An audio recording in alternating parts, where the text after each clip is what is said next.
Él, de su voluntad, nos hizo nacer por la palabra de verdad, para que seamos primicias de sus criaturas. Amén.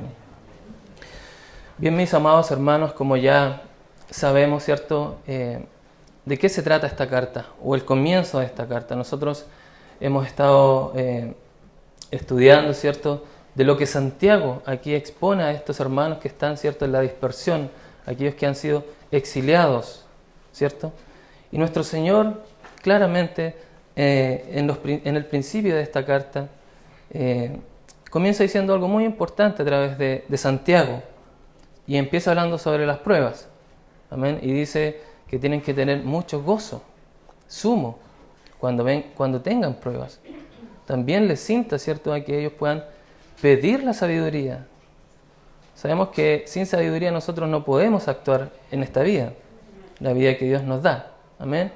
Entonces podemos ver gozo en medio de las pruebas, sabiduría, y al mismo tiempo sabemos que no tendremos sabiduría si no tenemos temor de nuestro Señor. En el libro de Proverbios, ¿cierto?, cita: el principio de la sabiduría es el temor de Jehová. Y el temor a Jehová es el principio de la sabiduría. Amén. Posterior a esto, ¿cierto?, les indica y da consejos a los pobres y alienta a los pobres. Y también advierte a los ricos. Amén. Y de la misma forma, mis hermanos, el Señor dice que somos bienaventurados aquellos que soportamos las pruebas y resistimos la tentación. Y en la exposición anterior, nuestro pastor nos hablaba de la tentación y dice que ninguno tiene que decir que la tentación viene de parte de Dios, sino que de nuestra propia concupiscencia. Y aquí, mis hermanos, es donde nosotros tenemos que tener sumo cuidado, mucho cuidado, porque el mayor peligro para nosotros no está en lo exterior. Santiago lo dice a este pueblo, ¿cierto?, a este pueblo que está esparcido quizás por mucho territorio, pasando dificultades, pasando pruebas, preguntándose por qué están viviendo esto, por qué tienen que estar exiliados. Sin embargo, la palabra del Señor les dice: cuídense de la concupiscencia. Mis hermanos, el mayor peligro para nosotros somos nosotros mismos. Amén. El mayor peligro para nosotros somos nosotros mismos, porque de nosotros brotan, ¿cierto?, del corazón los buenos y los malos pensamientos. Nosotros sin Dios sabemos lo que hacemos. Nosotros sin Dios hacemos lo malo. Y la palabra del Señor nos dice: el hombre sin Dios hace lo malo, busca lo malo, no hace lo bueno. Ese es el mayor pecado del hombre, mis hermanos, que no busca a nuestro Señor. Y esta palabra, sinceramente, mis hermanos, tal como toda la Escritura, nos muestra cómo debe ser el hombre, cómo es nuestro Señor con nosotros. Y habla sinceramente del perdón. Nosotros recibimos el perdón por nuestro Señor durante toda la Escritura, ¿cierto? Nos habla del perdón y la salvación de nuestro Señor Jesucristo. Entonces, mis hermanos, llegamos, ¿cierto?, a este punto en donde el versículo 16 dice: amados hermanos míos, no erréis. Hermanos, no nos equivoquemos. Cuando estamos pasando por algo, por pruebas o dificultades, no debemos culpar a nuestro Señor. Y aquí en estos dos versículos 17 y 18 no habla ya, ¿cierto?, de nosotros. No les habla a ellos, sino que habla de lo que Dios es y lo que Dios hace por nosotros. Y el versículo 17 lo menciona: toda buena dádiva y todo don perfecto desciende de lo alto. No está en nosotros, no sale de nosotros. No está en nosotros, mis hermanos.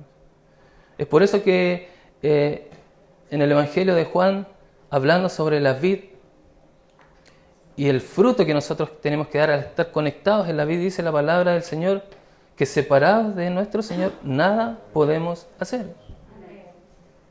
Nada podemos hacer, mis amados hermanos.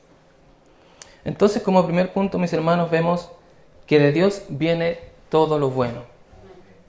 Y nosotros lo podemos ver desde el principio de la creación. El Señor salvó al hombre, retiró al hombre de allí del huerto del Edén para darle una nueva oportunidad. Hay una pregunta que le hicieron al pastor Sproul en una de estas conferencias, en donde le preguntaron: ¿Dios fue muy cruel con Adán y Eva al sacarlos del huerto del Edén? No sé si usted ha visto eso, ha leído. Y él dice, pero ¿cómo? Todavía no entendemos de qué se trata todo esto. Dios salvó al hombre, tuvo misericordia y ha tenido misericordia de nosotros. Lo vistió. Así como hoy nos viste a nosotros. Así como hoy su gracia y su misericordia sigue estando con nosotros. Dios es bueno, mis hermanos. Y la responsabilidad de lo bueno está en Dios. Pero aquella responsabilidad, como ya hemos mencionado y se nos ha dicho, la responsabilidad está en nosotros. Aquella responsabilidad de nuestra concupiscencia. Y tenemos un ejemplo claro en la Biblia. Éxodo 9:12 dice lo siguiente: pero Jehová endureció el corazón de Faraón y no los oyó como Jehová los había dicho a Moisés. De la misma manera, mis hermanos, el pastor Sproul dice, lo único que hizo Jehová aquí fue retirar un poco las manos de Faraón. ¿Para qué? Para endurecer el corazón. Sí, lo dice. Pero simplemente para que Faraón obrara de la forma que todos nosotros habíamos obrado. De nuestro mal, nuestra concupiscencia. Simplemente Faraón obró estando en pecado. Y ahí nosotros nos podemos dar cuenta, hermano, que si la mano de Dios, la gracia de Dios no está con nosotros, dirigiéndonos, nosotros simplemente hacemos lo malo. Pero de Dios viene todo lo bueno. Nosotros debemos decir, hermanos, y debemos estar agradecidos de nuestro Señor, porque Él es bueno. Él nos ha dado cosas buenas. Y esto es lo que esta carta, esta epístola, ¿cierto?, nos enseña. Y enseña a sus lectores. Les indica, mis amados hermanos. Y le dice en el versículo 16, no erréis. Lo malo no está en Dios. Lo malo está en nosotros. En nosotros, mis hermanos. Nosotros sabemos que lo bueno viene de Dios. En 1 Corintios 12, Dios habla, mis hermanos, el apóstol Pablo habla, ¿cierto?, de los dones espirituales. Dios reparte diferentes dones y los da según su voluntad, ¿cierto? Podemos ver un claro ejemplo aquí que Dios da cosas buenas a sus hijos. Y más, aún Pablo dice, procurad los mejores dones, búsquenlos, porque son buenos para la iglesia, son buenos para la edificación de la iglesia. Dice, pero yo os enseño algo más excelente aún. Ustedes son el cuerpo de Cristo. Está enseñando algo bueno. Está diciendo que los dones son buenos, pero para la edificación de la iglesia. Mis hermanos, Dios reparte diferente. No todos podemos hacer lo mismo. Pero hay algo que la Escritura dice que cada uno de nosotros sí debe tener. El gozo. Y nosotros vemos en los primeros versículos de esta epístola, ¿cierto?, que Santiago dice, tened por sumo gozo cuando os halléis en diversas pruebas. Hermano, hay algo que nosotros como cristianos no debe faltarnos. El gozo de nuestro Señor. Y claramente cuando Jesucristo habla sobre la vid verdadera, y para dar fruto debemos estar conectados a esa vid, dice, estas cosas os he hablado, para que mi gozo esté en vosotros, y vuestro gozo sea cumplido. ¿Cómo se cumple aquel gozo, mis hermanos? Estando arraigados a esa vid. De ninguna otra manera nosotros podemos tener gozo en la prueba, en la dificultad. Y eso nos va a ayudar, hermano, estando conectados, comunión a nuestro Señor Jesucristo, a nuestro Dios, al Espíritu Santo, ¿cierto?, a obrar de buena manera. Porque separado de Él, como dice también Juan, nada podemos hacer. Entonces, mis hermanos, lo que nos habla en este versículo 16 es parte de la santidad de nuestro Señor. Es parte del atributo de uno de los miles infinitos atributos que tiene nuestro Salvador Jesucristo, nuestro Señor, nuestro Dios. Estas cosas se ha hablado, dice Juan 15:11, para que mi gozo esté en vosotros y vuestro gozo sea cumplido. Dios no busca el fracaso, mis hermanos, en la prueba. Dios busca bendecirnos. Dios busca, ¿cierto?, irnos capacitando, mejorando cada día, tal como lo dice Efesios 1:6. Amén. Y lo cantamos. Aquel que la buena obra empezó, Él la va a terminar el día de Jesucristo. Mis hermanos, nosotros tenemos que entender y tener muy claro lo que es ser un cristiano. Ser un cristiano ya no es vivir en tiempo pasado. Y las cartas y las epístolas del Nuevo Testamento lo dicen. El problema no se trata de las iglesias, la multitud, la cantidad, sino que se trata de la pureza. Las epístolas y las cartas buscan que la pureza del ser humano surja debido a la comunión que tiene con el Señor. Por lo tanto, amados hermanos, nosotros debemos buscar la santidad. Es parte, ¿cierto?, de la obra de nuestro Dios. Dice que Él la va a ir perfeccionando. Pero nosotros ya tenemos que saber que somos cristianos, hermanos. En este tiempo no podemos decir somos cristianos y no vivir como cristianos. Por eso Santiago recalca, ustedes son cristianos, no pueden vivir de la manera que están viviendo. Y cuando tengan pruebas, tienen que saber que la prueba viene de Dios y es algo bueno para ustedes. Mis hermanos, Dios ha sido bueno con nosotros. Salmo 86:5 dice, porque tú, Jehová, eres bueno y perdonador, y grande en misericordia para los que te invocan. ¿Se da cuenta, mis hermanos? Es bueno, es perdonador, pero para los que le invocan, para los que buscan, para los que buscan santificarse. No para los que después del culto salen y viven una vida como cualquier otro ser humano, sino que para los que invocan el nombre del Señor. Y nosotros no vivimos una vida solamente aquí en la iglesia, vivimos una vida en el mundo. Sin embargo, Dios es grande en misericordia. Jehová es bueno, fortaleza en el día de la angustia. Dice Nahum 1:7. ¿Cuántos hoy, mis hermanos, pueden estar angustiados? Pero Dios es bueno. ¿Se da cuenta lo que Santiago aquí está diciendo a este pueblo esparcido, exiliado? Todo lo bueno viene de Él. Todo lo bueno viene de Él.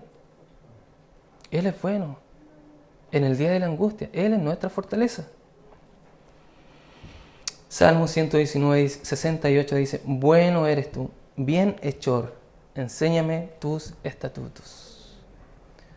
Mis amados hermanos, debemos vivir como hijos de Dios. Debemos vivir como verdaderos cristianos, porque Él ha sido bueno con nosotros. Él ha sido bueno, mis hermanos. Nosotros no podemos decir lo contrario. Desde el inicio de la creación hasta el término de nuestra vida, nuestro Dios es bueno para con nosotros. Y es parte de su santidad. Como segundo punto, mis hermanos, dice, Dios es el Padre de las luces. Del Padre de las luces. Nosotros podemos pensar inmediatamente en una luz. Nosotros vemos las luces aquí, ¿cierto, hermanos? Nos ilumina, nos alumbra. Este es un antiguo nombre que se le da a nuestro Señor, ¿cierto? Atribuyendo a lo que es la creación. Él como creador de todas las cosas. Él ilumina todas las cosas. Él creó las estrellas, el sol, la luna, ¿cierto? Para que señoreasen la tierra, dice, de día y de noche. Sin embargo, aun cuando son la creación de Dios, pueden variar, ¿cierto? Pueden variar las luces. Pueden variar, el sol se oculta, el sol en algún momento, como dice la Escritura, ya no existirá más. Pero sin embargo, Él, siendo Padre de las luces, siempre iluminará nuestra vida. Siempre ilumina nuestra vida. En Él no hay sombra de variación, dice la Escritura. Aun cuando son hermosas e imponentes, ¿cierto? Todas estas creaciones de Dios pueden variar y desvanecerse. Pero Dios no. Dios no se desvanece, mis amados hermanos. Toda buena dádiva y todo don perfecto desciende de lo alto del Padre de las luces. Dios ilumina nuestro camino con su bondad. Dios ilumina nuestro camino con lo que Él hace con nosotros. Juan 12:36 dice, entre tanto que tenéis luz, creed en la luz, para que seáis hijos de luz. Si Él es el Padre, como le llama aquí la Escritura, Santiago, Padre de las luces, es obvio que nosotros tenemos que ser hijos de luz, no hijos de las tinieblas. Y bien lo dijo, ¿cierto? Y lo decía mi hermano Lucas en el texto que leyó, los hombres amaron más las tinieblas. ¿Y quiénes son los hombres, mis amados hermanos? Somos nosotros. Nosotros sin Dios amamos más las tinieblas. Nosotros sin Dios amamos más un partido de fútbol. Nosotros sin Dios amamos más las telenovelas. amamos más la política. Amamos lo que no debemos amar. Por lo tanto, cuando hacemos eso, mis hermanos, no somos hijos de luz. No somos hijos de luz. Mis hermanos, estas palabras nos deben demostrar a nosotros, como lo dije anteriormente, que nosotros debemos ya ser cristianos verdaderos. Nuestro Señor en la Escritura dice que Él busca verdaderos adoradores, que le adoren en espíritu y en verdad. No es mentira, hermanos. No de broma, esto no es una broma. No es broma, mis hermanos. Y aquí Santiago le está hablando a cristianos. ¿Usted se da cuenta, hermanos? Le habla a cristianos. Debemos ser hijos de luz, porque Él es nuestro Padre de las luces, como dice la Escritura. Y la Biblia dice que lámpara es a nuestros pies tu palabra y lumbrera a nuestro caminar. ¿Es así? Así debe ser, hermanos. Este es el mensaje que hemos oído de Él y os anunciamos. Dios es la luz y no hay ninguna tinieblas en Él. Un consuelo para nosotros, hermanos. ¿Se da cuenta si hay un Dios que fuera solamente tinieblas o luz y tinieblas? No, en Él no hay tinieblas, solamente es luz. Él nos guía, hermanos. Hasta este punto, Santiago está hablando de pruebas, dificultades, de tentaciones, y en estos versículos dice, Él es luz, Él es el Padre de las luces, Él da lo bueno, está dando un consuelo a sus oyentes, a sus lectores, y es el mismo consuelo que hoy nos da a nosotros. Así alumbre vuestra luz delante de los hombres, para que vean vuestras buenas obras y glorifiquen. Hay un propósito, hermanos, de que nosotros seamos hijos de luz. Glorifiquen a nuestro Padre que está en los cielos, dice la Escritura. Que esas obras, que la luz que nosotros debemos emanar, es para glorificar a nuestro Señor. Es para glorificar a nuestro Señor. ¿Cuántos hoy han rechazado esa luz? Y nosotros lo sabemos que es así. ¿Cuántos hoy han rechazado la luz de Cristo? Por eso el hincapié de la Escritura es arrepiéntete. Pide perdón a nuestro Señor, porque Él es bueno y grande en misericordia, decía la Escritura. Amén. En tercer punto, amados hermanos, Dios nos habla que Dios es inmutable. Y lo dice, ¿cierto?, en el versículo 16, del Padre de las luces, en el cual no hay mudanza ni sombra de variación. Otro atributo más de los miles que nuestro Señor tiene. Él no muta, Él no cambia, mis hermanos. En Él no hay variación. Y es una seguridad para nosotros saber que nuestro Dios no cambia. Se da cuenta que hasta este momento, lo vuelvo a decir, Padre de las luces, todo lo bueno, Él no cambia. Debe ser un consuelo, debe ser algo que a nosotros nos encienda esa ampolletita, ¿cierto? Que nosotros decimos, nos encienda esa ampolletita, nos alumbre. Por aquí debemos ir, por aquí debemos estar, debemos ser hijos de luz. Él no cambia, anímense, Él está haciendo las cosas por algo bueno. Para ustedes, para nosotros, para mí, para ustedes, hermanos. Para los que creen en el Señor. Bien dijo el hermano Lucas también en su lectura. Que el que cree en el Señor no se pierda, mas tenga la vida eterna. Todo aquel que cree, hermanos, no se va a perder. Todo aquel que cree en algo va a hacer lo que ese algo dice, y ese algo es nuestro Señor. Ese algo es el Padre de las luces. Es el Dios que no cambia. Nosotros sí cambiamos. Nosotros decimos, hoy voy a hacer esto por ti, Señor. Nosotros decimos, mañana voy a hacer esto por ti, Señor. Señor, el próximo mes voy a hacer algo por ti. Sin embargo, no lo hacemos. Señor, hoy voy a dejar este pecado. Señor, esta tentación que me tiene aquí arraigado a este cuerpo pecaminoso. Los voy a cambiar, pero no cambia. Y no pasa nada. ¿Por qué? Porque somos débiles. Y de la única forma en que nosotros podemos cambiar es al lado de nuestro Señor.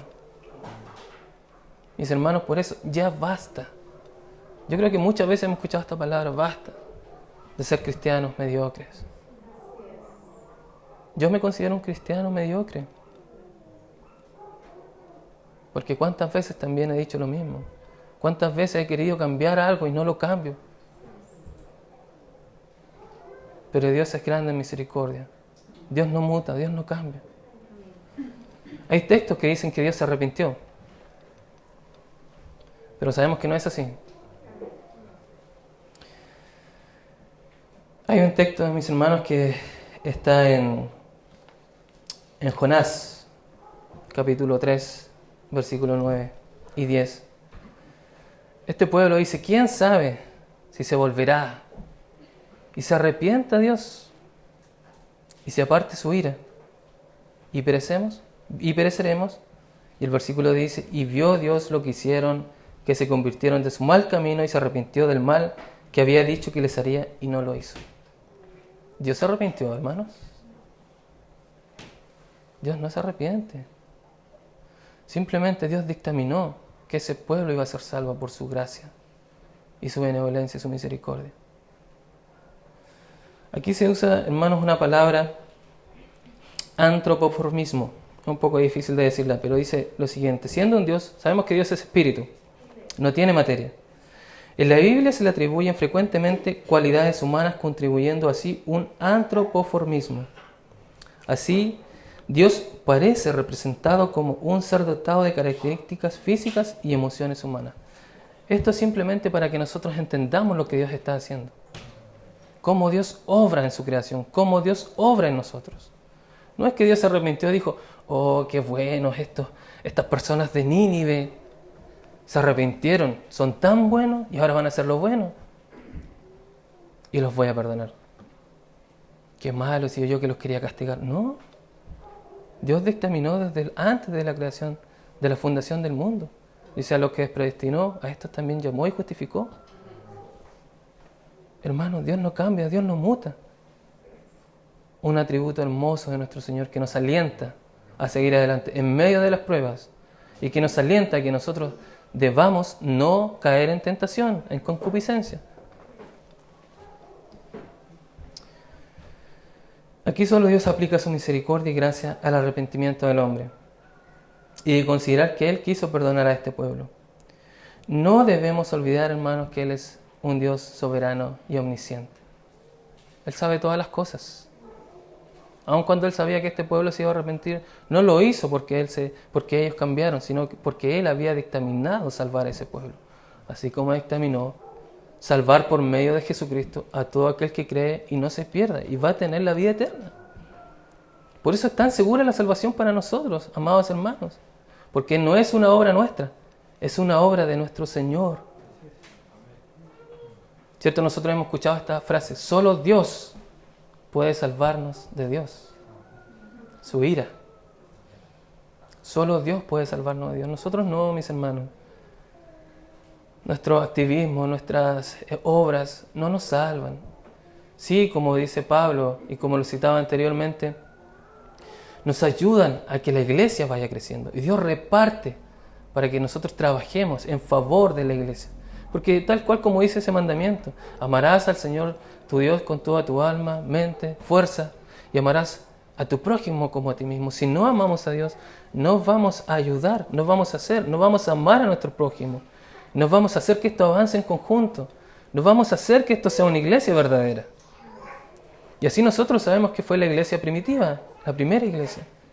Y Dios iba añadiendo a la iglesia los que habían de ser salvos.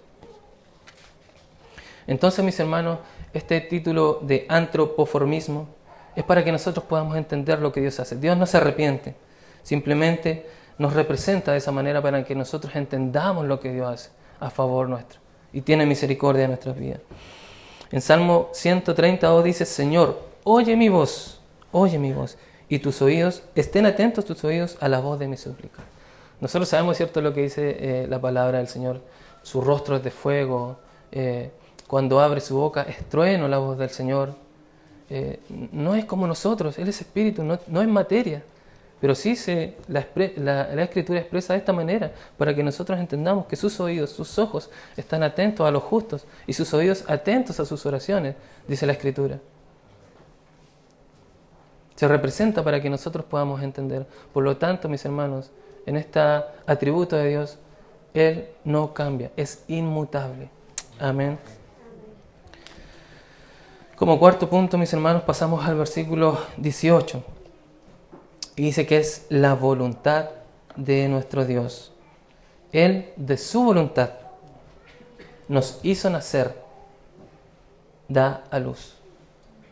Esta es la buena voluntad. ¿Se recuerda cuando los ángeles descendieron el día del nacimiento de nuestro Señor Jesucristo?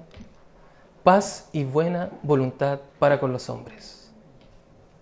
Esta es la paz, la buena voluntad para con los hombres, de Dios y los hombres, que envió a su Hijo en rescate de nuestras vidas. La voluntad de Dios es que nosotros no nos perdamos. Y podríamos hacer inmediatamente una pregunta. ¿Estamos hoy perdidos, hermanos? ¿En nuestras concupiscencias? Porque nadie nos ve. Nadie sabe lo que hay en nuestro corazón. Pero Él conoce todas las cosas. Soberano, omnisciente. Sin embargo, Dios, en su amor y su misericordia, envió a su Hijo para que hubiera paz entre Dios y el hombre. Debemos vivir conscientes de lo que Dios ha hecho por nosotros, hermanos, en medio de las pruebas, en medio de nuestras dificultades. Lo que Dios ha dado, las dádivas de Él, ha sido llena de gracia y misericordia para nosotros. Oh, ya la ira de Dios no está sobre nosotros, sino que el favor de Dios está sobre nuestras vidas. Esa es la voluntad de Dios para con nosotros. Y es lo contrario a lo que el verso 15 ya nos ha enseñado. Entonces la concupiscencia, después de que ha concebido, da a luz el pecado. Y el pecado, siendo consumado, da a luz la muerte. Y sabemos que no es más que la muerte humana, sino que la muerte eterna. Lo sabemos, hermanos. Sin embargo, la voluntad de Dios es que nosotros seamos nacidos a luz y a una luz eterna. Dice la palabra del Señor en Juan 1:13, los cuales no son engendrados de sangre, ni de voluntad de carne, ni de voluntad de varón, sino de Dios.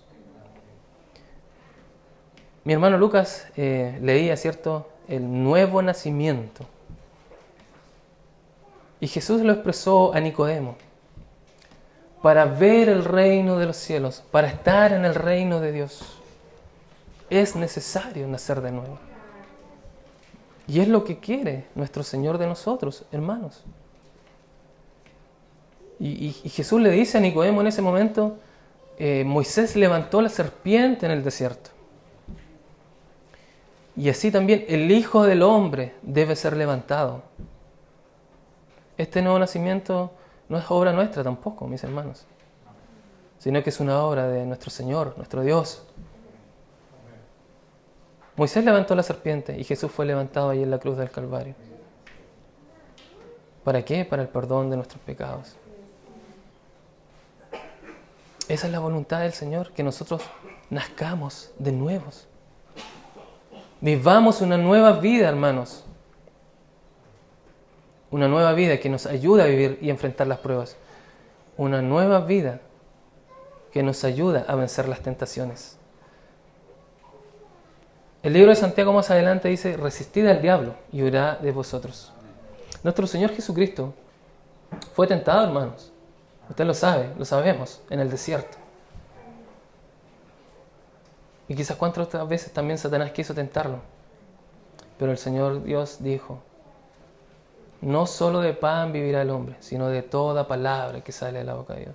Y finalmente le dice, al Señor tu Dios adorarás. Y solo a Él, mis hermanos, solo a Él servirás. Solo a Él serviremos, hermanos. Debemos servir en este nuevo nacimiento, venciendo las tentaciones, venciendo a Satanás. Mis hermanos, muchas cosas externas nos pueden estar perjudicando, pero si estamos en comunión con el Señor, no nos van a derribar. Hablábamos de la inmutabilidad de nuestro Señor. Él es la roca, inamovible, dice la Escritura. Y dice, si ustedes están formados y están cimentados sobre la roca, no va a pasar nada. Van a venir olas. Nosotros sabemos, el día de ayer, ¿cierto?, vivimos esto de la alerta de tsunami. Nosotros sabemos que en las costas hay muchas rocas. Puede venir un tsunami, ¿cierto?, arrasa con todo, pero la roca sigue estando ahí. Así es nuestro Señor. Es inamovible. Y si nosotros estamos cimentados sobre esa roca, nada nos moverá.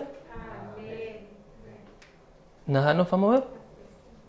Sin embargo, dice la Escritura, si nosotros hacemos y edificamos nuestra casa en la arena, usted si se para en la playa y llega el agua, ¿cierto?, usted mismo se hunde solito.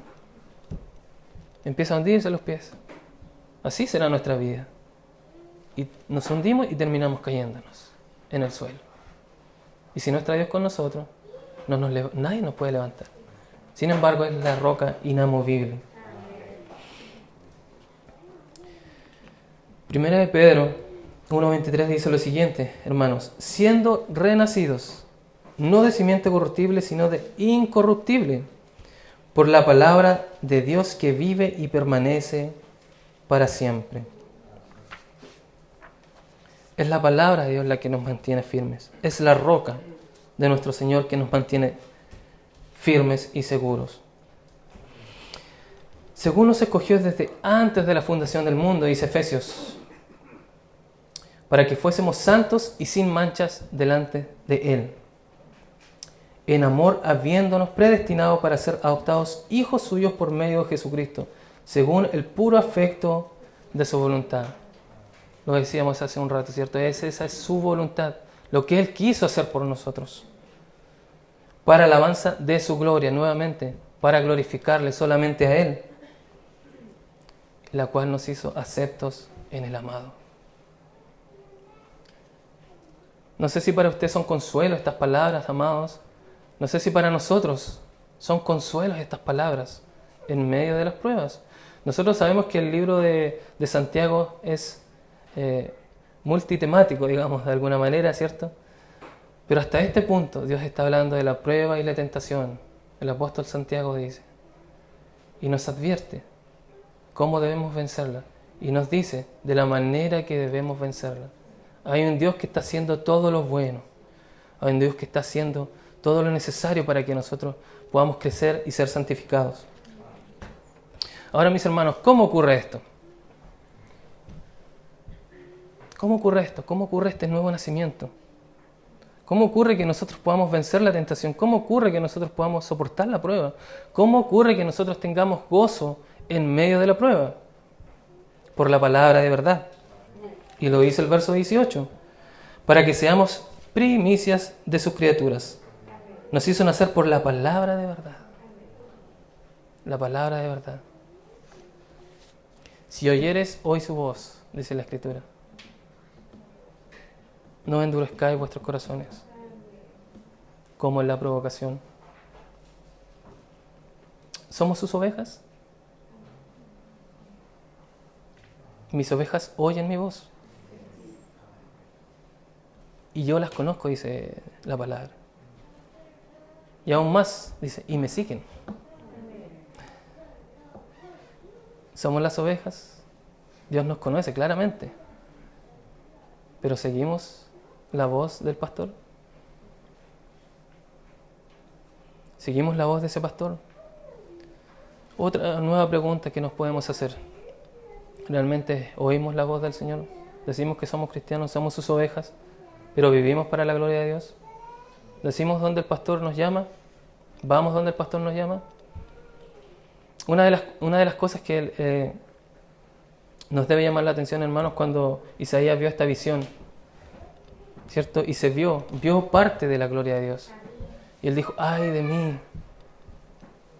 Y sabemos lo que hizo, ¿cierto? Dios mandó a uno de estos ángeles le cauterizó, le quemó la boca, ¿cierto? La limpió. Sin embargo, Dios dijo, ¿ahora qué voy a hacer contigo? Sino que dijo, ¿a quién enviaremos? ¿Y qué fue lo que dijo Isaías? Heme aquí, envíeme a mí. Amados hermanos, las ovejas de Dios oyen la voz del pastor y van donde el pastor dice que deben ir. Por eso es necesario que nosotros acudamos a la Escritura. Por eso es necesario que nosotros vivamos una vida de oración. Porque si no, no vivimos como cristianos. Vivimos como impíos. No podemos servir a Dios de otra manera, hermanos. Y Él nos ha hecho nacer. Nos hizo nacer por su voluntad. Y no debemos nacer al pecado, sino que debemos nacer para Cristo, para la vida eterna, para obrar para su gloria. Pero de esta forma, es cierto, la palabra no la podemos entender, sino que estando al lado de nuestro Señor, dice 1 Corintios 2:14, pero el hombre natural no percibe las cosas que son del Espíritu, porque han de discernirse espiritualmente. Nosotros sabemos lo que es algo espiritual, ¿cierto? Sabemos que no son las manifestaciones del Espíritu, como le llaman, ¿cierto? Sino que la manifestación y primera manifestación del Espíritu Santo es que nosotros lleguemos al arrepentimiento. Y lo podemos ver en el Pentecostés. Y se convirtieron, dice, ¿cierto? Después de la predicación de Pedro, 3.000. La obra del Espíritu Santo es esa, mis amados hermanos. Que nosotros vivamos para su gloria. Que nosotros cambiemos a través de la palabra, a través de lo que estamos oyendo. Por eso nos sentamos aquí y escuchamos palabras, mis amados hermanos, para que nosotros vivamos una vida piadosa.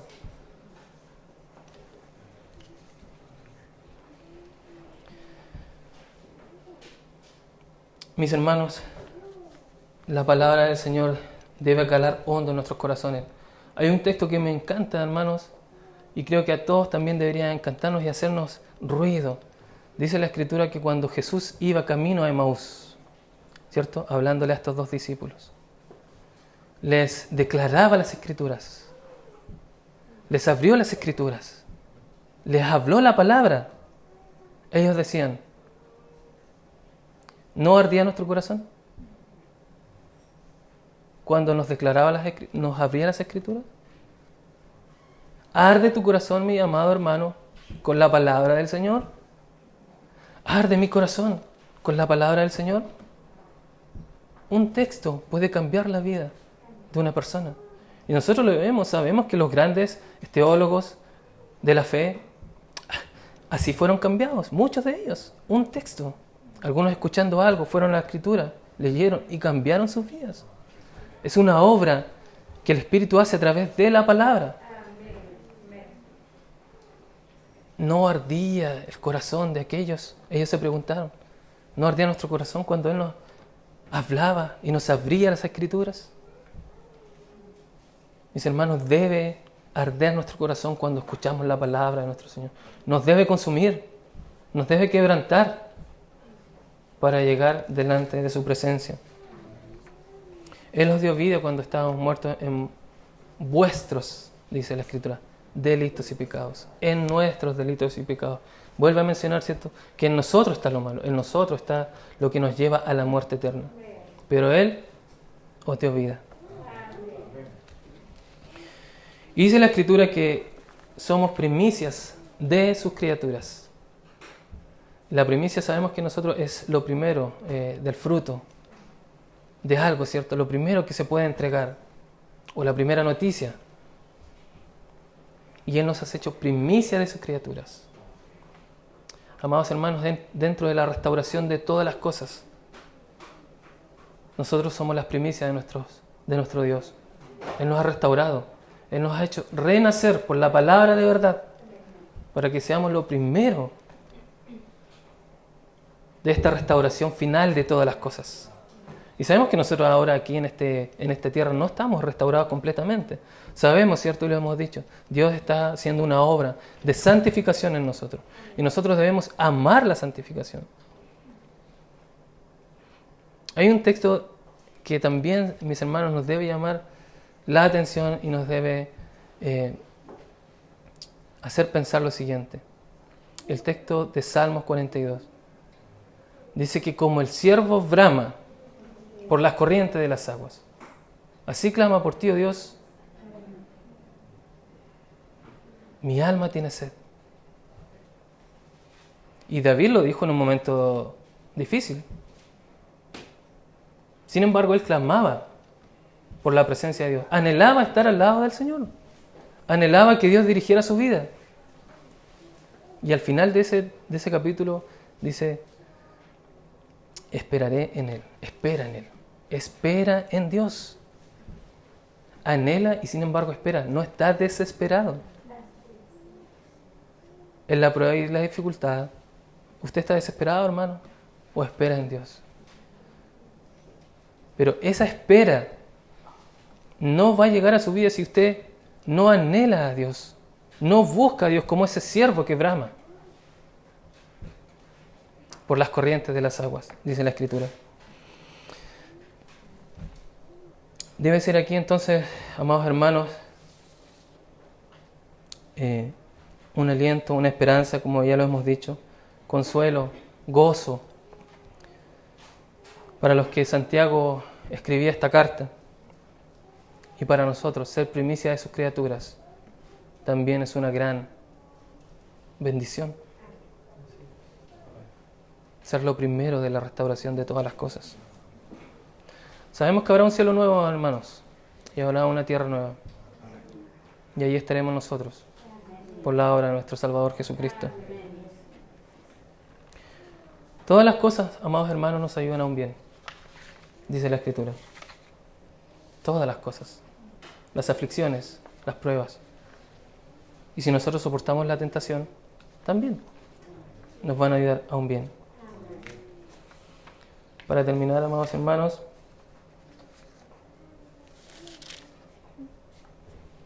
entonces podemos definir lo siguiente. Debemos soportar las pruebas. Debemos resistir la tentación. Porque Él es un Dios bueno. Él nos ha dado todas las cosas buenas. Si decimos que somos probados, es algo bueno. Porque eso viene de Dios.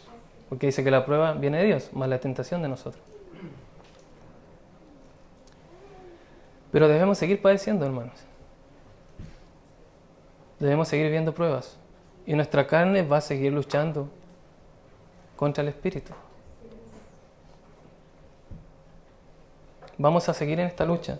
Colosenses 1:24 dice, ahora me gozo. Pablo dice esto, ahora me gozo en lo que padezco por vosotros. Y cumplo en mi carne lo que falta de las aflicciones de Cristo por su cuerpo que es la iglesia. Lo que falta de las aflicciones de Cristo, hermanos. Cristo padeció todo. Cristo lo dijo en la cruz. Consumado es todo. Todo ha sido consumado, todo está listo. Padre, lo que me enviaste a hacer está listo. Ya el hombre ahora puede entrar delante de ti. Puede estar delante de tu presencia. Pero las aflicciones seguirán en nosotros como iglesia. Las pruebas deben seguir, hermanos. Y aquí Santiago no está diciendo, las pruebas se van a acabar en tal año. No. Dice, las pruebas seguirán, tengan gozo. Pero está Dios, está Dios. Es tal cual Jehová Dios le dijo a Job. Job tenía dudas, Job tenía consultas, tenía ¿por qué? Pero sabemos que Dios no le respondió a Job. Sin embargo le dijo, aquí estoy yo, Job, esto soy, está tu Dios. ¿Dónde estabas tú cuando yo comencé esto? Comencé la creación, hice todas las cosas. ¿Dónde estabas tú? ¿Quién eres tú para decirme algo? Y no podemos decir que Dios no probó a Job. Sí lo probó. No tuvo respuesta, pero supo que el que estaba probando su vida era el mismo Dios. Hermanos, cuando Dios nos prueba, no reclamemos. No digamos por qué, sino que cuál es el propósito, Señor. ¿Qué quieres tú de mí? Y obviamente Dios quiere lo mejor para nosotros. Sabemos eso.